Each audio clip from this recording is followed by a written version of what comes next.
I can smell alcohol on you. It's an ordinary Tuesday morning. Bright, cold, nothing special. You've dropped the kids at school or you're halfway to work. Coffee in the cup holder, radio on. You feel completely normal, clear-headed, wide awake, not a worry in the world. Maybe you had a couple of drinks last night with dinner. Maybe you had absolutely nothing at all. And then you're waved into a lay-by or pulled in at a routine check and an officer walks up to your window. He's friendly enough. He leans in close, takes a little breath near your face and says it quiet, almost casual, like he's doing you a favor by mentioning it. I can smell alcohol on you. Have you had anything to drink? And your instinct in that second is the thing that gets ordinary sober people into trouble because you want to explain. You want to be helpful, put him right, clear it up. Oh, that was last night, or I've only had a coffee, or it must be my mouthwash. That instinct feels like the honest, decent thing to do, and it is the single most expensive reflex you have at that window. Because here is what almost nobody tells you. I can smell alcohol is very rarely the end of anything. It is the beginning. It is the officer opening a door, and the words you say back are what he walks through. That sentence isn't an accusation he's ready to prove. It's a line in the water, and your explanation is the bait taking itself. So the next few minutes,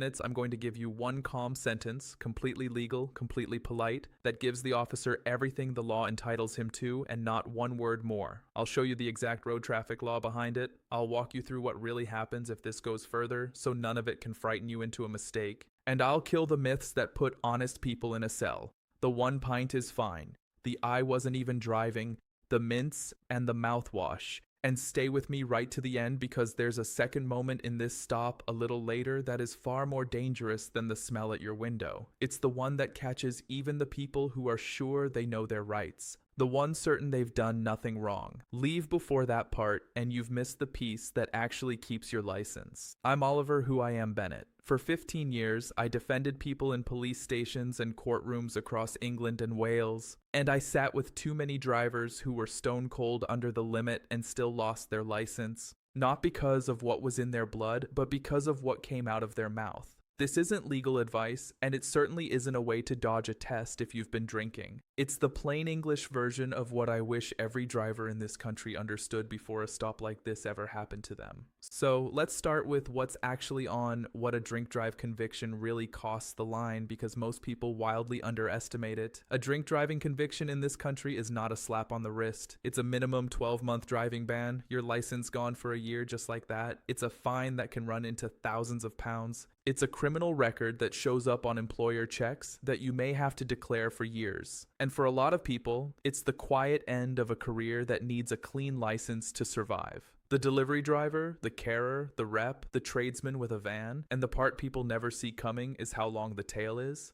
The drink drive endorsement DR10, 11 years on your record, the code is DR10, stays on your driving record for 11 years. Not 1, not 3, 11. And across all that time, your insurance doesn't nudge up. It stays loaded year after year. If your reading is very high, you're put into the high risk offender scheme, which means even when your ban ends, you don't just get your license back. You have to pass a medical arranged by the DVLA first. That is what's sitting in the balance during the 60 seconds at your window, not a telling off. Years of your life rearranged. And here's the thing, the comments on this channel are full of, you do not have to be coming home from the pub for this to happen. The most common version of this stop isn't the Friday night BL, it's the morning after.